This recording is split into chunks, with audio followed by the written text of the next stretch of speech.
In diretta venerdì 5 luglio 2013, Sherwood 13, inizia l'ultima settimana praticamente, inizia col botto, una serata di cui parleremo tra poco, una serata sicuramente speciale. Ciao Carlo Vitelloni. Buonasera Ivan Grossi, una serata memorabile qui dal vivo, stiamo trasmettendo dal Park Nord dello stadio Euganeo in questo inizialmente afoso 5 luglio, in cui succederanno più o meno, vogliamo dire chi suonerà? Succedono grandi cose perché sicuramente una data importante, lo dico anche con un pizzico di emozione, perché prima durante il soundcheck in molti eravamo particolarmente rapiti. Ma perché? Chi c'è? Perché questa sera arriva veramente la storia della musica indipendente italiana sul nostro palco e sono grandissimi nomi.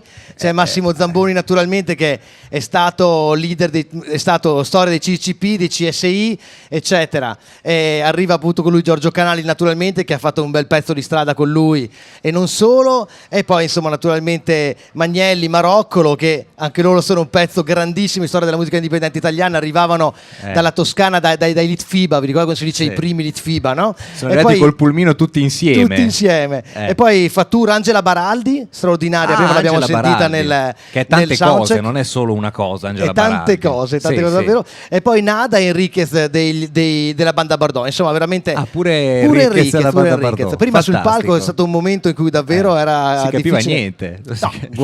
Bisognava decidere dove guardare, mio caro Carlo Vitelloni, e non era semplice, davvero, non era affatto semplice. E poi naturalmente ci sarà l'apertura con Alessandro Grazian e poi naturalmente durante questo spazio parleremo anche di libri, parleremo delle 101 cose da fare a Padova. Che è un libro veramente controverso, diciamolo, quantomeno controverso. Lo scopriremo. Io sono in lite con la scrittrice, lo dico apertamente alla Web TV, in lotta feroce con lei da quando ha scritto questo libro, perché addirittura 101 cose. Così tante cose. Veramente, ti pare? No, perché chi ci ascolta anche dall'estero, caro Carlo Vitelloni, visto che siamo in streaming, uno pensa, diamine, ma a Padova c'è veramente un sacco da fare. No, noi finiamo settimana prossima, però insomma dai.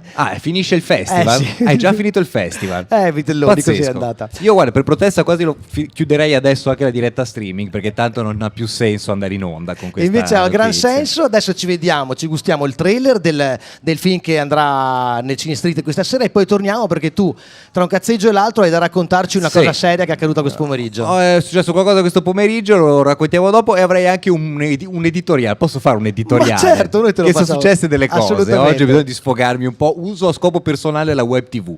Perché Bello, no? ci Perché piace. no? Indipendenza comunque.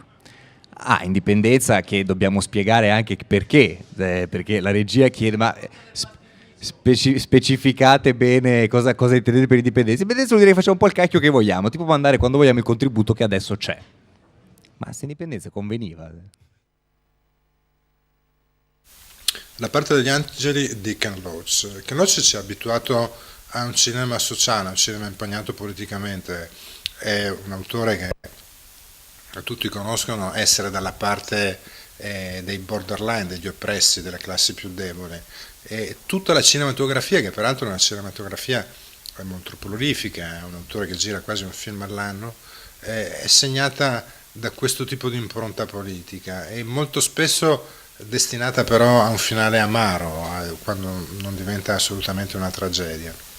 In questo caso il film è una commedia, la parte degli angeli è quella parte che si vuole essere quella del whisky che evapora nelle botti e quindi finisce appunto nel cielo, e in qualche maniera ci racconta da una parte una storia di sentimenti di cuore e di padri mancati, e dall'altra parte una bella stangata ai potenti, fondata su whisky e su assolutamente improbabili possibilità di riscatto delle popolazioni e delle fasce sociali più deboli. È un film divertente, piacevole, politicamente corretto, come si diceva una volta, da vedere. Da vedere. Ken Loach è sempre dalla parte dei lavoratori, ma anche Vitelloni? Lo guardo, anche Vitelloni, diciamo che in qualche modo è anche un po' costretto, perché lo costringono, lui non vorrebbe, ma stamattina ad esempio c'è stato l'ennesimo blocco, perché ormai questa settimana, come sai, l'estate calda del lavoro succede spesso. Siamo stati alla Granarolo la scorsa settimana, c'è stato in zona industriale un altro blocco all'Arco Spedizione delle Cooperative. Tu ne sai qualcosa di cooperative? Sì. Giornalista indipendenti. Ce ne siamo occupati, mi sembra che non stiamo mai smettendo di occuparcene in realtà. Mai, e soprattutto tu ben sai che i prodotti Apple alla fine hanno dei rivenditori che non sono della Apple sostanzialmente, ma prendono appunto dei locali per rivendere, sono rivenditori ufficiali di prodotti Apple. Bene, stamattina questi ragazzi, non percependo da ben 4 mesi lo stipendio, hanno rassegnato le dimissioni per giusta causa e sono andati a chiudere il negozio perché il proprietario non si fa vedere da un anno più o meno, quindi hanno chiuso loro l'attività, nel senso che ormai i imprenditori non hanno neanche più voglia di abbassare la saracinesca, diciamolo, quando è il momento di farlo. Abbiamo un contributo video che vi racconterà un po' cosa è successo stamattina, che ti vedo ridere, Eva. No, sorrido perché è così, cioè no, abbassa la tua ironia pungente, la saracinesca, abbassa la saracinesca. Poi ecco, è successa questa cosa, distribuivano dei volantini ai ragazzi, ai lavoratori, erano ragazzi della nostra età, assunti con contratto di apprendistato. Ci sarebbe da dire qualcosa anche sull'apprendistato, perché Fiorello ha fatto questi spot quest'inverno a sostegno del Ministero del Lavoro, elogiando l'apprendistato, che è uno strumento sicuramente da elogiare se la sua funzione fosse rispettata, come le cooperative. Qui c'è un legame importante a proposito, ma in realtà è solo un modo per pagare meno tasse sul lavoro, diciamo, pagare meno il lavoratore, poi di fatto loro sanno già il lavoro che devono fare, come si fa, nessuno glielo insegna. Però questo è un discorso troppo complicato. Vorrei invece raccontarti un episodio che fa parte della mia rassegna stampa, sigletta della rassegna dell'editoriale Vitelloni, grazie. Pensavo che non ce l'avevamo, invece ce l'abbiamo, abbiamo tutto. Alla fine c'è. Io pensavo di prendere alla sprovvista la regia. Insomma, distribuiamo questi volantini, no, per raccontare la storia di questi giovani che hanno la nostra età, che all'improvviso non sono più pagati. La gente li prende, li legge, commenta. Non c'era grossa indignazione, però c'era molta serenità, come a dire vabbè, succede oramai tutti i giorni. Poi torno a casa, prendo la macchina, faccio un controsenso in via Compagno, Madonna Pellegrini, mi autodenuncio qui.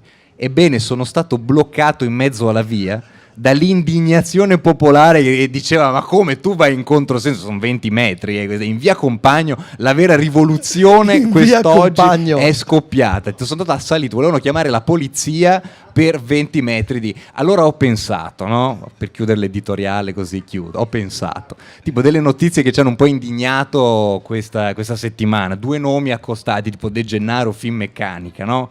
Non abbiamo parlato tanto perché alla fine abbiamo troppe robe di cui parlare qua, però è successo anche questo, De Gennaro, Finmeccanica. Tutto sommato, cioè, è stata data la notizia, ma l'indignazione insomma vacillava. Ma io dico, ma se lui lo troviamo che ha parcheggiato su un passo carrabile, no? Cosa gli facciamo? Cosa è lì che l'italiano tira fuori tutto il senso di ribellione che ha. Basta, è sigla di chiusura dell'editoriale di Carlo Vitelloni, gentilmente. Questa non c'è.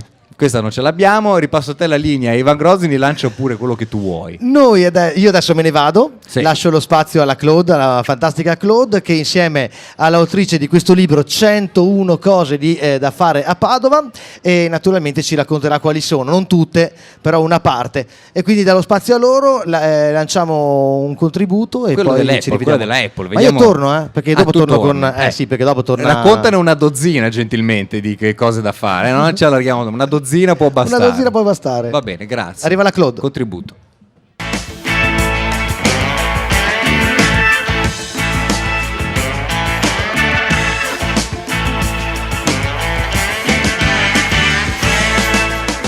Io sono Marco, sono un ex dipendente di questo posto qua, questo negozio Apple, che è ridotto in queste condizioni perché da 4 mesi non percepiamo nessun tipo di stipendio, cosa che deriva anche da ritardi dovuti degli anni precedenti, da situazioni di nero, di gente assunta giusto per lavorare senza solo compromessi, senza niente di mantenuto. E quindi siamo arrivati a dire chiudiamo, abbiamo chiuso.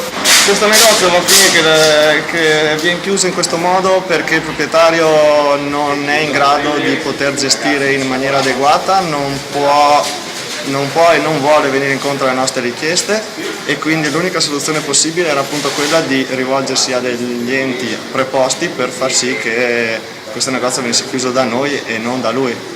Una situazione che negli ultimi 2 anni non è mai lievitata da quando lui ha preso possesso di questo negozio, o meglio, dal punto di vista dei dipendenti funzionava tutto bene, i risultati economici c'erano, se non che questo sembra si sia impossessato per più tempo dei soldi, delle risorse del negozio.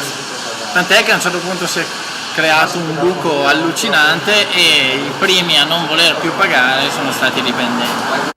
E siamo arrivati allo stremo delle forze, lui ha continuato a dirci che noi dovevamo stare tranquilli, che i soldi non arrivavano, quando invece dagli ex soci e da una socia attuale abbiamo saputo che in realtà la situazione è ancora più tragica di quello che temessimo.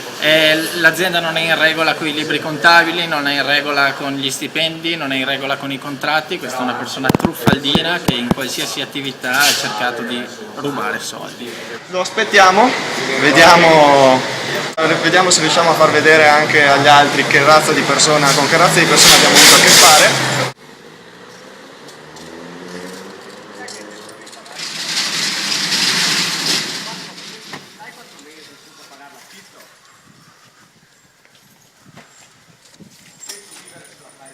Rubare i soldi ai ragazzi, si vergogni, truffatore sei.